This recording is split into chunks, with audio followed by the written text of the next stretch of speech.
Aku adalah yang punya cerita tentang aku kasih kamu 5.000 tapi kamu kasih aku neraka 10 tahun.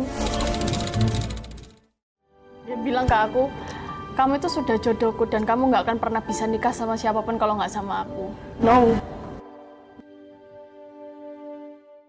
Dia dijerat dengan Undang-Undang ITE, Undang-Undang Tindak Pidana Kekerasan Seksual, hingga Undang-Undang tentang pornografi. Kenapa pornografi? Soalnya kan dia sepanjang 2018 itu suka kirim foto-foto itunya ke Nimas ya. Nah, pas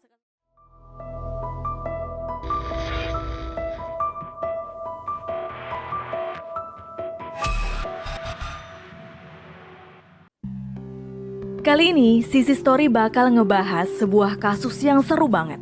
Dan kebetulan belum lama ini viral cuy. Buat kalian para cewek-cewek nih, pernah kenal gak sih? Atau bahkan ngalamin sendiri ketika kalian disukai oleh seorang cowok yang punya jiwa-jiwa psikopat. Sama kayak kisah Nimas yang bakal Sisi Story ceritain ke kalian.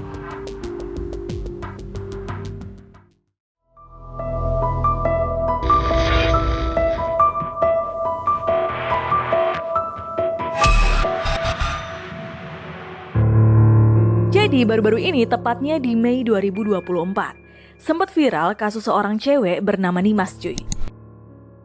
Bernama lengkap Nimas Runeh Sabela Sutopo, doi ini arek Surabaya cuy. Yang katanya selama 10 tahun dia diteror oleh seorang cowok yang merupakan teman SMP-nya sendiri. Cuma gara-gara Nimas ini pernah ngasih duit 5.000 rupiah ke temennya itu. Jadi tersebutlah namanya Adi Pradita. Secara fisik Adi ini normal cuy, kayak cowok-cowok lainnya.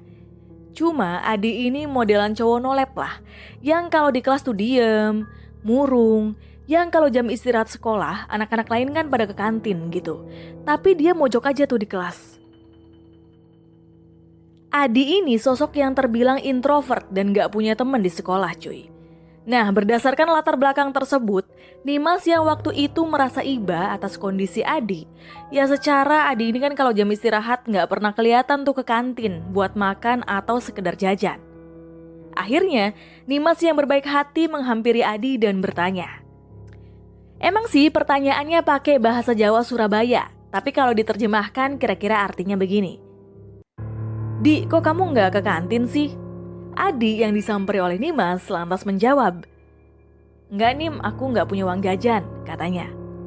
Dari latar belakang itulah, Nimas merasa iba dan akhirnya memberikan uangnya sebesar 5.000 rupiah kepada Adi agar dia bisa jajan.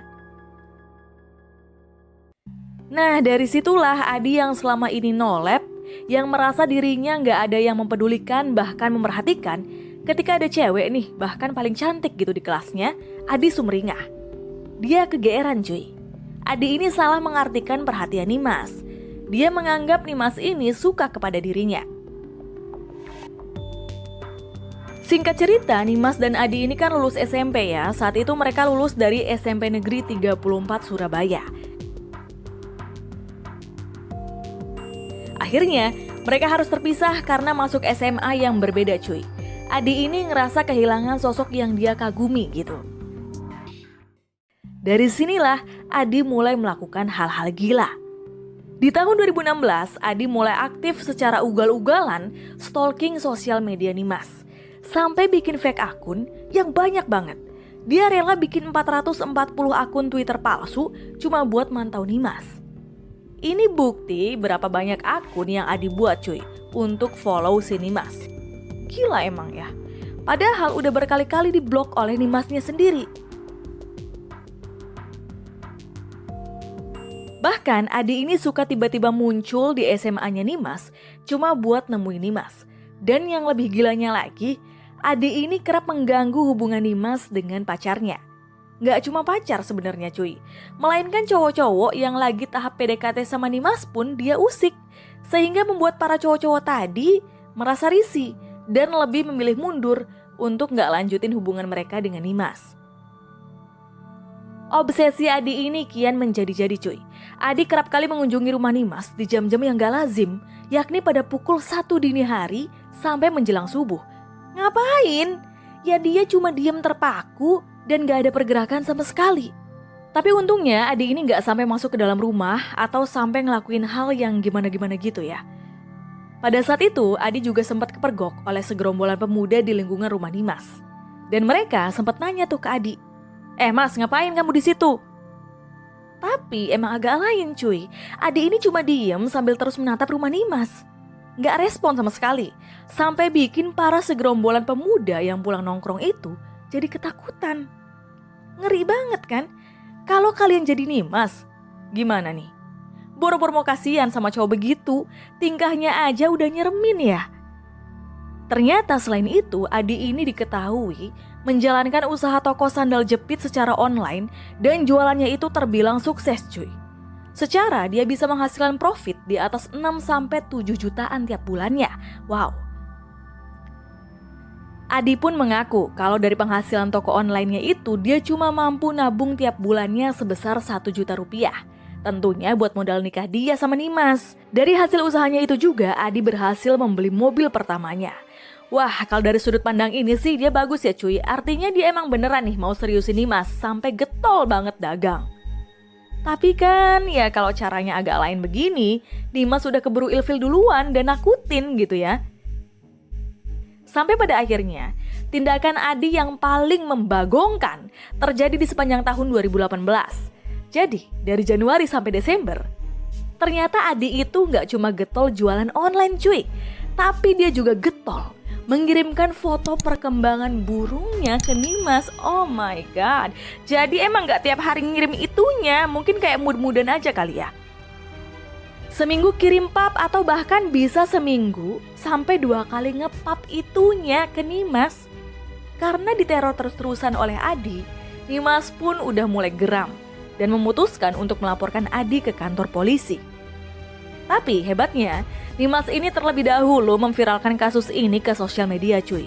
Barulah setelah viral, dia tindak lanjut untuk lapor ke polisi. Soalnya ya kalian tahu lah ya, di Konoha ini no viral no justice. Ups.